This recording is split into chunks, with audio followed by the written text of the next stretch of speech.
Shady Matt UK here with a knife review for you. This is the Fox Karambit in aluminium. This was requested by Backwoods Blades after he saw my 6 favourite knives video, which was a video response for John Wayne Colt 45. And he saw this. This was on my list as my favourite blade. And he asked if he could see a review primarily just on this blade alone. So I'll take you through it. It's a very traditional style karambit, single-sided edge. Would have been nice to have a double-sided edge, but it's going to be hard on a folding knife. It's N690 cobalt steel, 3.2 inch blade, made in Italy, and it just feels beautiful. It has the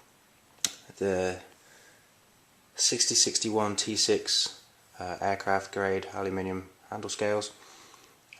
Which at first I was a bit disappointed. I wanted the G10, but it was sold out where I purchased it from. But now on looking back on it, I'm kind of glad I did get this version, just because I think the aluminium provides a lot less traction against the inside of the pocket. So when you're after those really fast draws, using the Emerson Wave feature there, hooks up on the pants as you pull it out the pocket. I just think you get very little resistance from the aluminium compared to what I'd assume you'd get from the G10 snagging on the inside of the pocket. Some more specs for you. She's 8.5 inches open, 5.25 inches closed, and 4.6 ounces, which is pretty good. You know, it's quite chunky. I think it's a good weight. It feels lighter than that in the hand. It has a reversible tip-up pocket clip for left and right carry.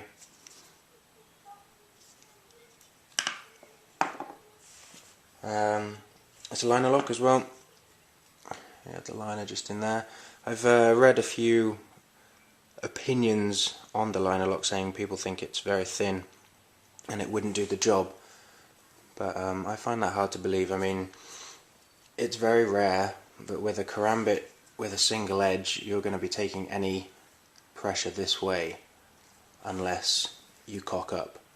I mean, if you're slashing this way, the energy is going to be travelling this way across the blade, which is going back against the stop pin.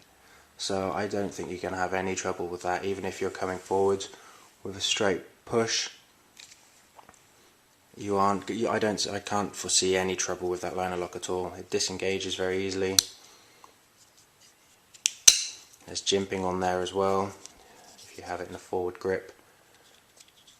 Jimping on the back of the blade as well. Can't see that very well, but it is there. And it's just a great knife. I think it's a great alternative to the Emersons. A lot cheaper. I picked this up in the UK for £74, which is about $130. In comparison to, say, an Emerson Karambit, their Combat or the Super Karambit, I think you're going to be paying well over $200 for one of those. So I think this is a great buy. They have released a new version. I don't think Fox have released it themselves. It's there's a website called theultimateknife.com that market this along with several of the Emerson Karambits as well. You can buy them in packages with training blades.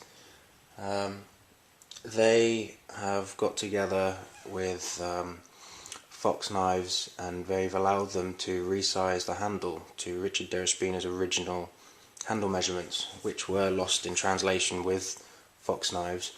I'm not sure if that was a language barrier or just a general mistake, but this handle length measurements, Richard Deraspina's original measurements, would have made this handle a full 1 inch shorter. As you can see, the finger choils are very farly spaced. You have to have abnormally large hands to get a super comfortable grip, but that being said, it's secure enough, it's good. It does feel a little uncomfortable sometimes. You'll find that your fingers will, your little finger especially when you have it in the traditional karambit grip, a little finger tends to ride this just here, and it can be a little uncomfortable. but it's hardly noticeable, to be honest. I just think it's a fantastic knife, considering the price, the quality, the build quality, the quality of the steel. N690 has been compared to VG10. I don't have any VG10 blades myself, but just when you're cutting anything, really, it's super sharp. I mean, I've got some paper here. Lovely picture of my girlfriend. I'm sure she would love to see me cutting her up online. It just glides through. It's like butter. It's the sharpest knife I've ever had from a factory. You know, factory edge. Super impressed with it. I've had it for a while now. I don't carry it. I think maybe I would carry it if I was out and about, maybe in the woods. You never know if there's some random nutcases out there. Nice to have a karambit in the pocket that will deploy quickly. But yeah, I don't think you're going to be able to explain to Mr. Police Officer over here in Canada why you have a folding karambit with a 3.2 inch blade in your pocket. It's not exactly the best utility blade. It is marketed on theultimateknife.com as having three main uses: a self-defense weapon, a martial arts tool, which in my opinion is the same thing, so that's one thing, and also as a great utility blade. I'm not 100% sure what they have in mind for utility. I mean, I'm sure it would be great for opening boxes, as long as you didn't go in too far, otherwise you're going to just cut everything inside as you pull. Draw cuts would be great. Hawkbill styling, I guess, would be good for that, but I'd be worried about over penetration. So I honestly can't see it being a great utility blade, hence why I don't really carry it anywhere. It's more of a showpiece. I like to have a play around with it when I'm going through some psyop drills.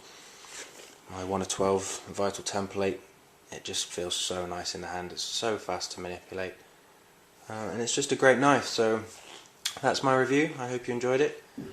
I got a feeling I waffled a bit too much, but too bad.